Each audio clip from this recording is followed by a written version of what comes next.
Amados, privilégio maravilhoso estar aqui nesta noite, né? Para a gente continuar, né? Continuar o assunto que nós começamos aqui no mês passado. Qual é o tema, irmãos? Nós estamos falando? Antinomismo ou legalismos. Antes da gente falar do assunto de hoje, vamos dar uma relembrada aqui, porque na Crentolândia tem muita confusão sobre esse assunto, irmãos, muita confusão mesmo. Eu disse aqui, no mês passado, que o antinomista, né? O antinomista é aquele que é contrário à lei de Deus. O antinomista é aquele crente que, quando você vai falar com ele sobre a lei, ele fala assim: não, peraí, eu estou na graça. Lei é para o judeu. Lei está lá no Velho Testamento. Eu não, eu estou na graça. Aí quando você fala com ele assim: e o Salmo 23, que também está lá no Velho Testamento? Não, o Salmo 23 eu recebo. Não, e o Salmo 91, que diz que 1000 cairão ao teu lado, 10.000 ao teu direito? Não, esse aí também eu recebo. Recebo sobre mim. Mas a lei é dos judeus, tá? Os judeus é que estão com a lei. Eu estou na graça. Esse é o antinomista, né? Ele despreza, né? Ele rejeita a lei de Deus. Mas tem também o legalista, né? O legalista é aqueles que observam a lei de Deus a fim de alcançar algum mérito diante de Deus. Ou seja, é aquele que exagera, né? É aquele que ele tenta cumprir a lei de Deus a fim de alcançar algum mérito diante de Deus. Ele traz para o seu culto as práticas judaicas. Ele traz para o seu culto a Arca da Aliança, traz para o seu culto o toque do shofar, traz para o seu culto até mesmo o quipar, né? Coloca na sua cabeça, tenta trazer ali os utensílios do culto judaico para o seu culto. Mas nós não podemos nos esquecer, irmãos, que por ocasião da morte de Cristo, o que foi que se rasgou de alto a baixo? O véu do templo, não é isso? A separação entre o homem e o Santo dos Santos, por ocasião da morte de Cristo, o véu da separação se rasgou de alto a baixo. Então, quando você tenta trazer para o seu culto as práticas do judaísmo, você está costurando, você está tentando costurar de novo o véu do templo. Irmãos, é bem verdade que a lei está em destaque no Velho Testamento. É bem verdade que a graça está em destaque no Novo Testamento. Isso é verdade. Mas é preciso dizer que também havia graça no Velho Testamento e que também há lei no Novo Testamento.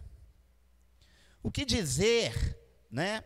O que dizer para um legalista, lá do livro das Crônicas, capítulo 7, verso 14, se o meu povo, que se chama pelo meu nome, se humilhar e orar, e buscar a minha face, e se converter dos seus maus caminhos, então eu ouvirei as suas orações, perdoarei os seus pecados, sararei a sua terra. Eu pergunto a você, isso não é graça?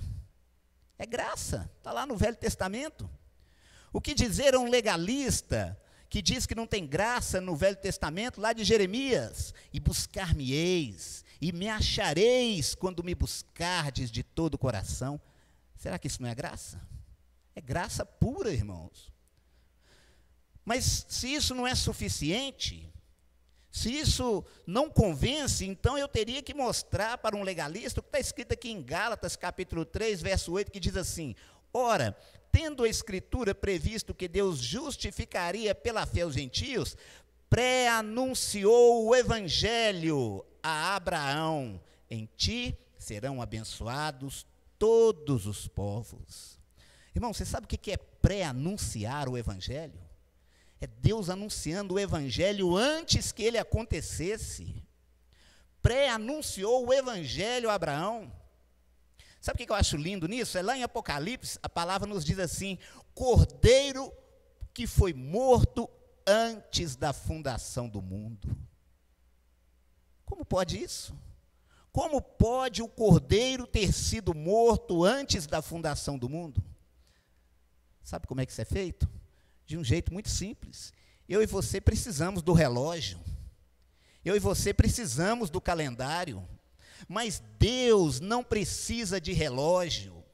Deus não precisa de calendário. Ele é o Senhor do tempo. Por isso, antes que o Cordeiro fosse morto, pré-anunciou o Evangelho a Abraão.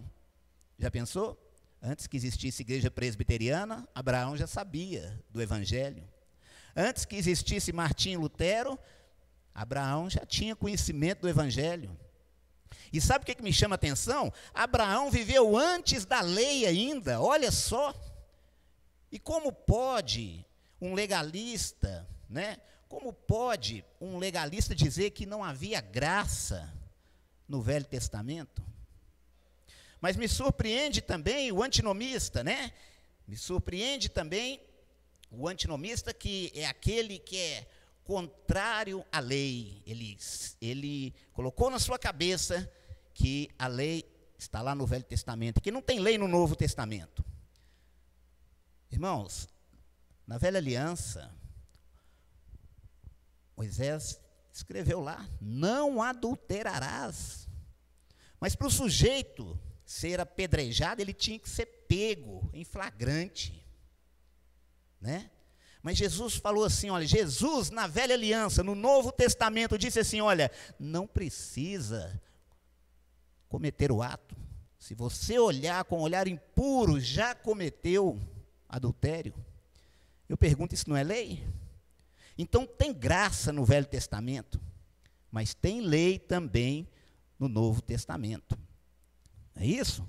Então, o que eu quero chamar a atenção aqui é que nós precisamos ter o cuidado com essas coisas, porque são dois extremos. Um grupo rejeita totalmente a lei de Deus. O outro grupo quer observá-la, a fim de alcançar algum mérito diante de Deus. Não é isso? Então, há que se ter equilíbrio. Há que se ter equilíbrio. Nós não podemos nos esquecer que Paulo chega a dizer em Romanos que a lei é boa, que a lei é santa, né? Paulo chega a dizer que ele não saberia que cobiça é pecado se a lei não dissesse não cobiçarás. Não é isso? Por que você sabe que idolatria é pecado? Porque a palavra é bem clara: não terás outros deuses diante de mim. Aí você foi informado que idolatria é pecado. Por que você sabe que a cobiça é pecado? Porque a lei diz, não cobiçarás. Eu disse aqui, no mês passado, que os dois melhores exemplos, as duas melhores comparações que eu vi sobre a lei, a primeira foi, né, comparada a um espelho. Né? Se não me engano, foi Calvino que comparou a lei a um espelho. Qual é a função do espelho? Nos mostrar a nossa real condição. Você vai lá no espelho olhar todo descabelado. O espelho não vai pentear o seu cabelo, não vai te arrumar, ele vai te mostrar a sua real condição. Você vai olhar e falar assim, meu Deus, eu estou horrível. Ele te mostra a sua condição, mas ele não vai pentear o seu cabelo, ele não vai te maquiar, né? Ele simplesmente vai te mostrar a sua real condição. É isso que a lei faz. Ela nos mostra quem somos, ela mostra a nossa realidade, ela mostra quão distante estamos de Deus, ela nos mostra que precisamos de um Salvador. Outra comparação também que eu achei interessante foi que compararam também a lei a um aparelho de raio-x. Você está doente, vai ao médico, ele pede um raio-x. Aí o raio-x te entregam ali dentro do envelope, você leva para o médico, ele abre e ali ele vê o problema. O raio-x mostra qual é o seu problema, mas ele não vai te operar, ele não vai te curar, ele não vai resolver o seu problema. O raio-x vai apenas revelar o seu problema. É essa a função da lei. Revelar quem nós somos, mostrar a nossa real condição, mas não vai resolver o nosso problema. Né? Eu disse aqui no mês passado, né, lemos aqui em Gálatas, que a lei nos serviu de aio. O que era o aio? Era o pedagogo, era aquele que conduzia a criança, que educava a criança até a maioridade. Quando ela atingia a maioridade, o que se fazia com o aio? Ele era dispensado. Né? Então, a lei é como um espelho, ela vai revelar a nossa real condição. Ela vai nos mostrar o quão distante estamos de Deus. Não é isso? Então, tendo feito aqui essa lembrança aqui do que falamos no mês passado, hoje eu gostaria de avançar um pouco mais nesse assunto e convido você para abrir a sua Bíblia em Gálatas capítulo 3, o verso 11. Vamos avançar um pouco mais sobre isso? Gálatas capítulo 3, verso 11.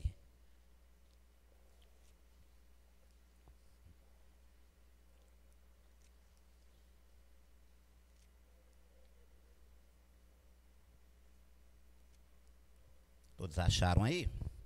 Gálatas 3:11. Então, vamos lá, diz a palavra assim: e é evidente que pela lei ninguém é justificado diante de Deus, porque o justo viverá pela fé. Não precisa ser mais claro que isso, né? Paulo aqui foi contundente. Então, eu tenho visto muitas pessoas se perguntarem, né?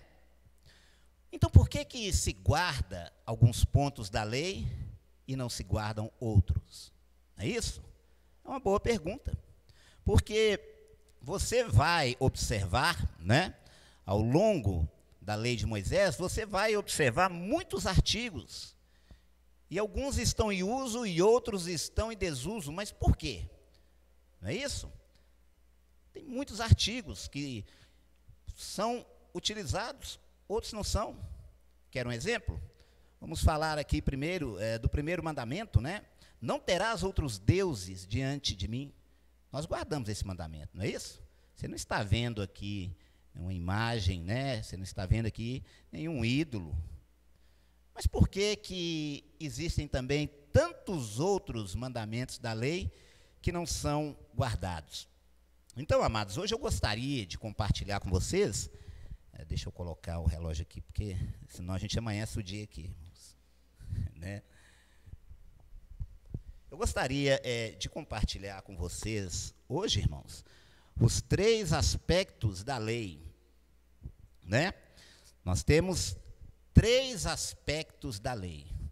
Primeiro, nós temos a lei civil. Nós temos, segundo lugar, a lei cerimonial. E terceiro, nós temos a lei moral. Então, é muito comum a gente falar assim, a lei de Moisés. Quando nós falamos a lei de Moisés, nós estamos resumindo tudo. Né? Mas, na verdade, a lei de Moisés, ela se divide em 3 aspectos. Tinha a lei civil, a lei cerimonial e a lei moral. Então, a lei civil, para que servia a lei civil? A lei civil, ela foi dada para regular aquela sociedade. Você se lembra que Israel viveu 430 anos como escravo na terra do Egito, certo? A partir do momento que eles caminham em direção para a terra de Canaã, o que havia em Canaã?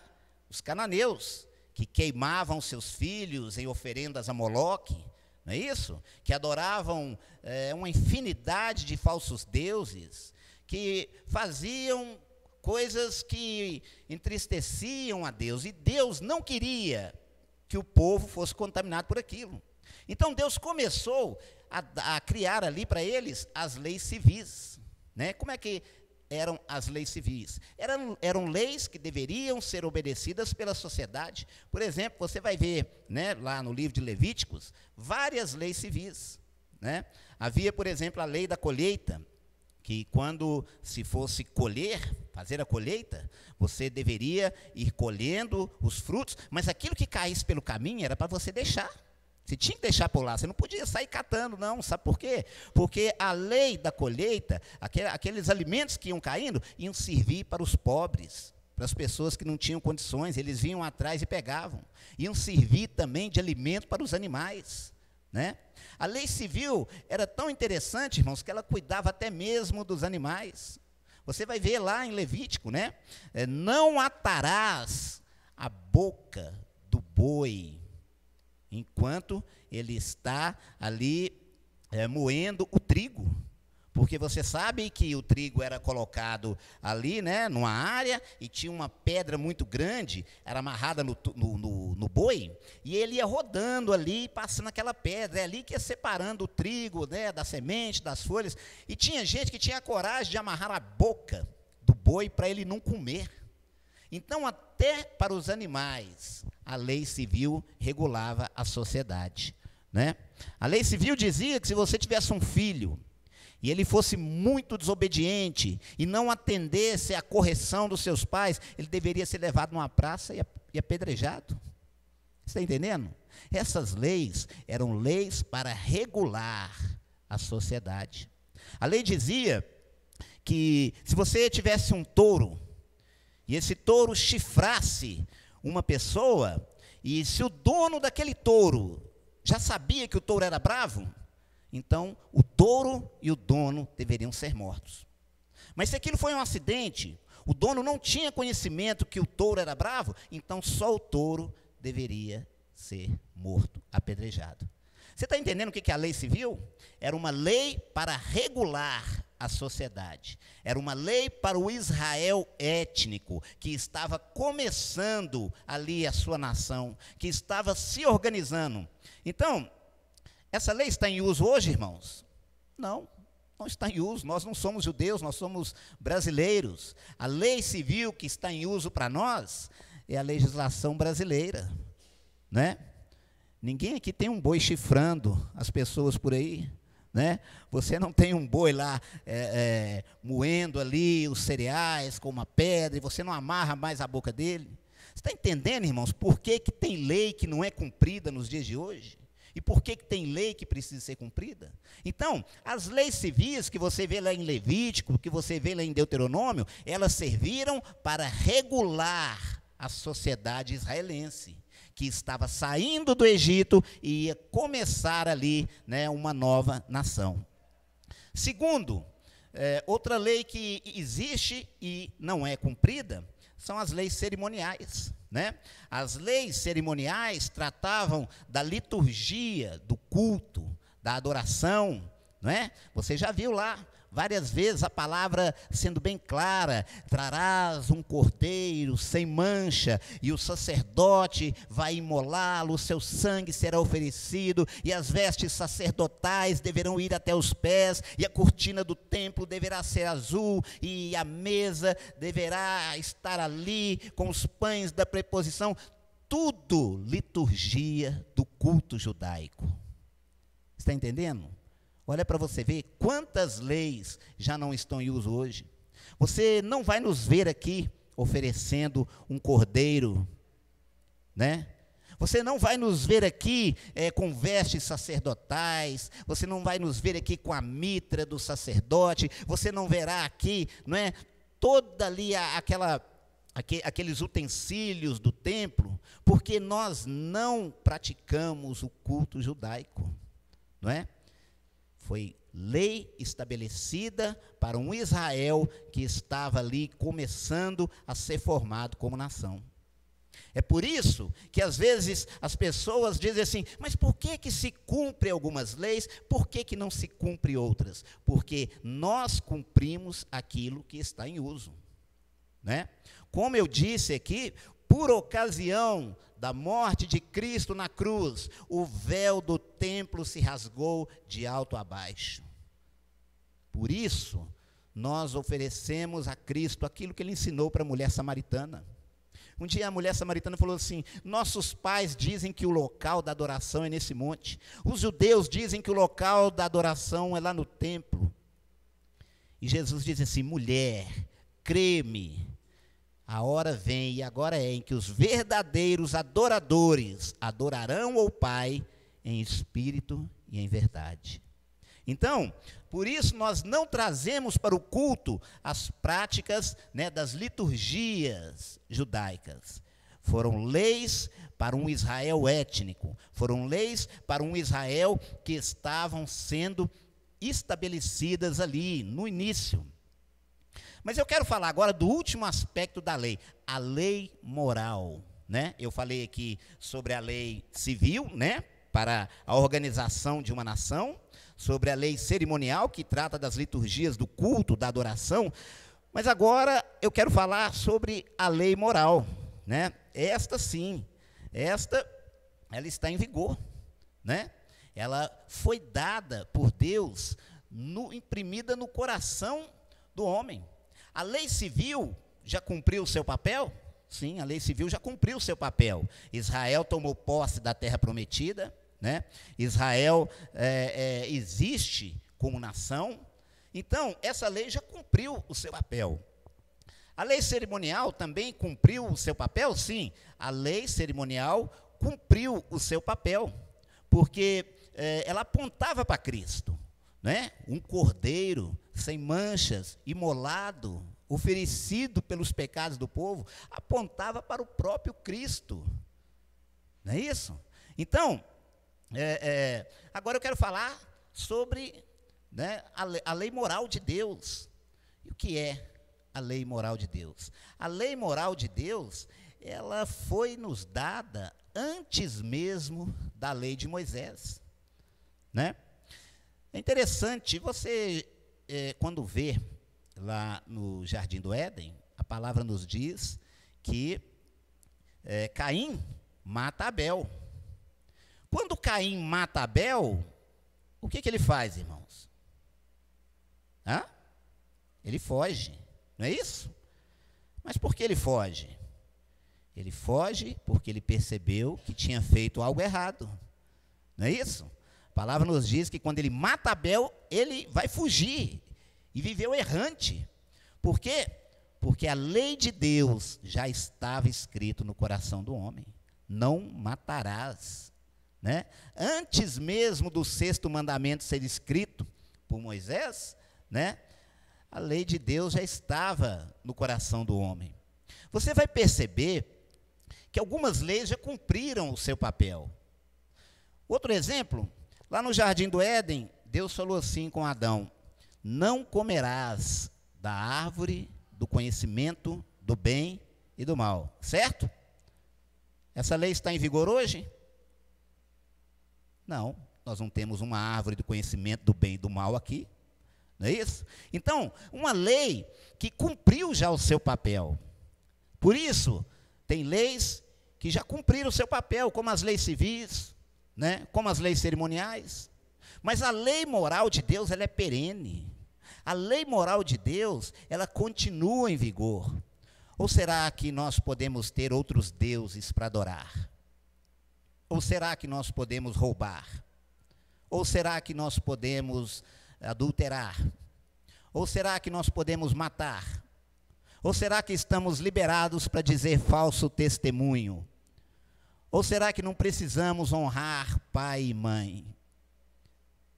Não é isso? Então, a lei moral de Deus, ela reflete o padrão moral de Deus. É na lei moral de Deus que nós encontramos o padrão de santidade exigido por Deus. Você não é santificado pela lei, mas como eu disse, a lei serve como espelho. Ela mostra a sua real condição, né? Ela que vai te revelar: não cobiçarás, porque cobiça é pecado.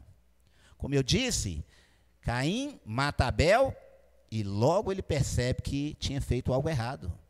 O 6º mandamento não estava escrito, mas ele percebeu que tinha alguma coisa errada, porque a lei moral de Deus já estava imprimida em seu coração.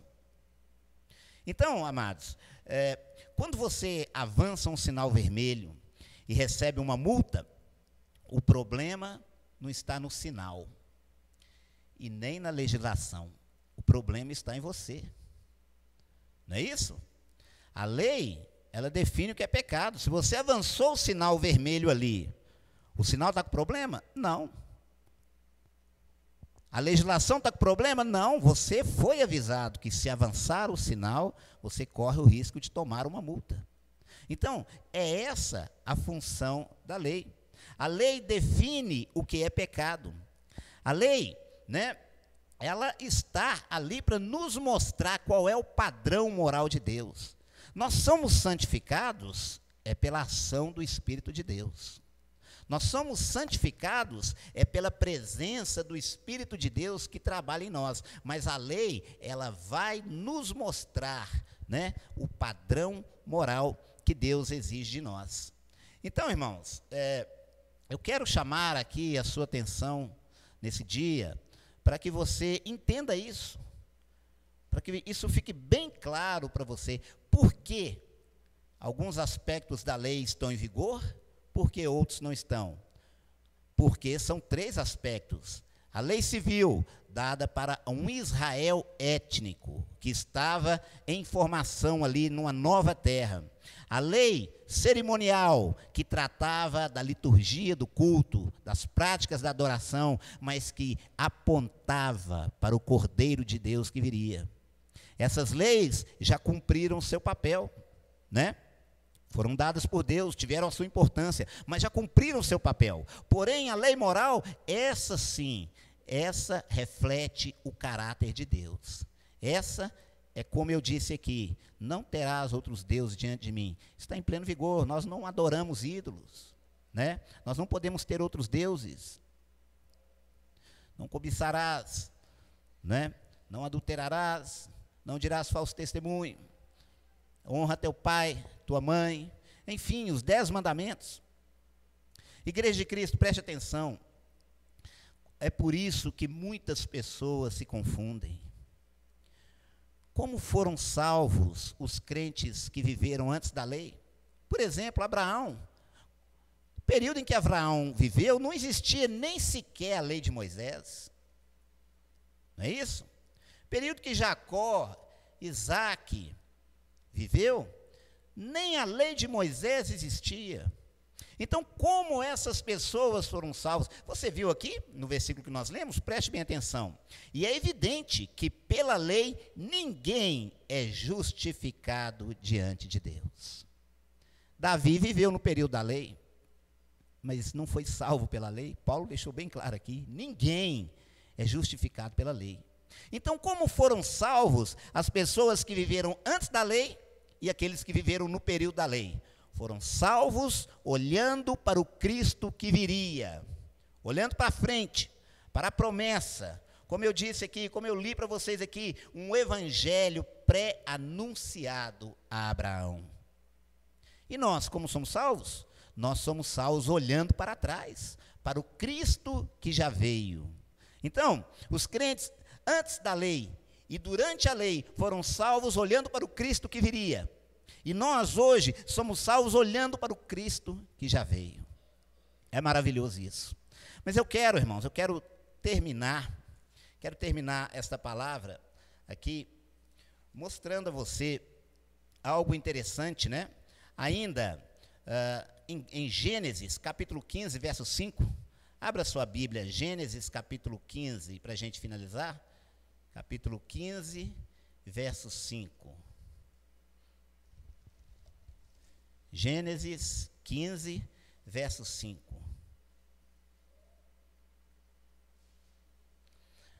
Veja só a grandeza do poder de Deus, que coisa fantástica. Encontraram aí? Gênesis capítulo 15, verso 5 diz assim: é Deus conduzindo Abraão, né, para fora da tenda, preste atenção.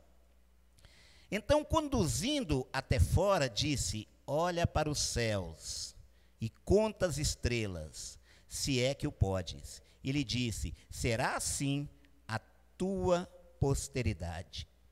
Você entendeu o que está acontecendo aqui? Abraão estava triste, estava chateado, porque estava se aproximando do fim dos seus dias e não tinha um descendente, não tinha um filho. Aí Deus manda ele sair da tenda, manda ele olhar para cima e fala assim: dá uma olhada nas estrelas, conta lá. Vê se tu podes. Irmãos, os cientistas dizem que há mais estrelas no céu do que areia em todas as praias do mundo. Aí você olha e fala assim, não pode ser, não tem tanta estrela, porque nós não temos uma visão ampla do universo, irmãos. Tá? A nossa atmosfera é contaminada. Essas estrelas que você vê aí não são nada comparado ao que existe. A poluição da atmosfera não permite que você veja. Abraão viu muito mais estrelas do que isso. E os cientistas são enfáticos. Há mais estrelas no universo do que grãos de areia em todas as praias do mundo. Mas agora Deus está dizendo para Abraão que a descendência dele será maior. Agora quer que eu te mostre outra coisa interessante? Volte comigo lá em Gálatas, capítulo 3, verso 29. Para a gente finalizar. Gálatas 3, 29.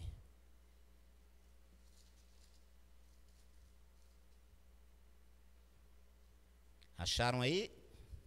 Quem achou, lê para nós.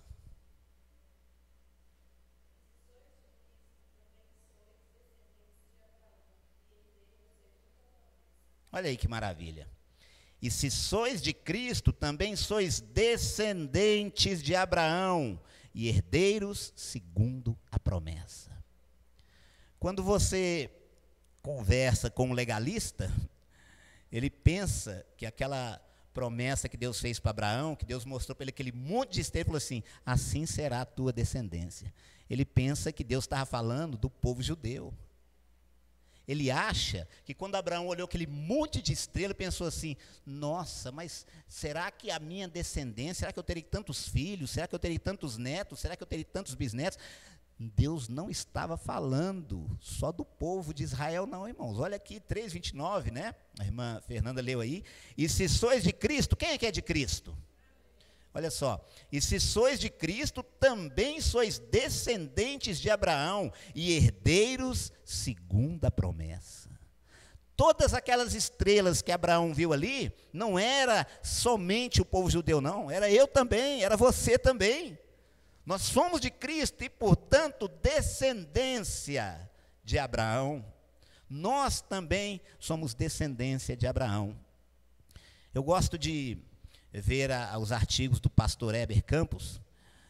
Ele diz que nós precisamos ler o Velho Testamento usando os óculos do Novo Testamento. É verdade. Está vendo aqui Paulo falando de Abraão. Primeiro Paulo fala que o evangelho foi pré-anunciado a Abraão. Agora Paulo está dizendo assim, olha, se você é de Cristo, você também é descendência de Abraão. Então quando Deus chama Abraão para fora da tenda e mostra para ele aquela imensidão de estrela e diz para ele, olha, a sua descendência vai ser assim. Ele estava falando de mim, de você e de todos aqueles que são de Cristo. Amém, amados? Maravilha. Que Deus abençoe. Que o Espírito de Deus continue trabalhando em nossas vidas. Eu quero aqui reforçar mais uma vez que nós precisamos ter equilíbrio. A lei é santa, a lei é pura, a lei foi dada por Deus, mas nós lemos aqui claramente que ninguém será salvo pelas obras da lei. Não é isso? Mas também nós precisamos entender como o caso dos antinomistas, que a lei também não pode ser rejeitada, né? Ela foi dada por Deus, e nós vivemos debaixo da lei moral de Deus, não temos outros ídolos, né? Nós estamos acompanhando aqui aquilo que foi colocado no coração do homem lá no Jardim do Éden, antes mesmo que existisse lei. Portanto, amados, se Deus permitir, se Deus me conceder o privilégio de estar aqui no mês que vem, em agosto, eu quero terminar esse assunto, né? Parte 3, trilogia. Nós agora temos trilogia. Se Deus permitir que no mês que vem eu esteja aqui, aí nós terminaremos esse assunto. Porque esse assunto, irmãos, é muito importante. Ele é muito importante porque não pode haver confusão na cabeça dos cristãos, né? A crentolândia anda confusa, não sabe se segue isso, se segue aquilo, por que isso está em uso, por que aquilo está em desuso. Mas A realidade é que nós não podemos nos apegar a um extremo e nem ao outro. Nós precisamos ter equilíbrio com relação a esse assunto. Portanto, no mês que vem, se Deus permitir, a gente fecha esse assunto. Ok, amados? Que Deus abençoe. Vamos orar, agradecendo a Deus pela sua palavra. Pai eterno, eu te louvo e te adoro pela sua bondade, pela sua misericórdia, ó Pai. Ó Deus, que maravilha quando vemos aqui, ó Pai, a tua palavra nos dizendo que se somos de Cristo, somos descendência de Abraão, ó Pai. Que em nome de Jesus Cristo, o Senhor nos dê equilíbrio, para que nós não venhamos a desprezar a tua lei. Que o Senhor nos dê equilíbrio, ó Pai, para que nós não venhamos, ó Pai, nos apegarmos à lei a fim de alcançarmos mérito diante de Ti, ó Deus. Em nome de Jesus, o Senhor nos dê equilíbrio, nos ensina, Pai, nos dá discernimento da Tua palavra. Trabalha em nós, ó Deus, em nome de Jesus Cristo. Eu te louvo, ó Pai, pelo Teu Espírito Santo que nos revela a Tua palavra, que nos dá entendimento, ó Pai, para que nós possamos, ó Pai, te adorar, para que nós possamos, ó Pai, fazer a Tua vontade, pois Tu disseste na Tua santíssima palavra, errais por não conhecer as Escrituras. Nos dê graça. Eu quero orar, ó Pai, pelos meus irmãos, pelas minhas irmãs, para que tenham uma semana abençoada. Eu quero orar, ó Pai, para que o Senhor nos guarde, ó Pai, para que nos dê livramento, para que nos proteja, mas sobretudo para que nos encha com Teu Espírito Santo. Que nos dê graça, Pai. Derrama o Teu Espírito sobre nós. Derrama o Teu Espírito sobre o Teu povo. Que aquele que está enfermo, ó Pai, seja curado para a glória do Teu nome. Que aquele, ó Pai, que está com um problema insolúvel, ó Deus, nós colocamos diante de Ti, pois não há impossíveis para Ti, ó Pai. Em nome de Jesus, eu Te louvo pela vida dos meus irmãos e coloco diante de Ti, ó Pai, os moradores desse bairro, para que sejam alcançados pela mensagem do Evangelho. Coloco diante de Ti, ó Pai, cada família desse bairro, ó Pai, para que ela receba esse Evangelho maravilhoso. Quando um dia Tu nos tiraste de um charco de lodo e colocaste os nossos pés sobre a rocha firme. Obrigado pelo privilégio de estar aqui com os meus irmãos, com as minhas irmãs. Obrigado por essa oportunidade de adorar-Te, em nome de Jesus. Amém. Amém, amados, que Deus abençoe. Se Deus quiser, no mês que vem a gente finaliza esse assunto. Amém? Os irmãos têm liberdade.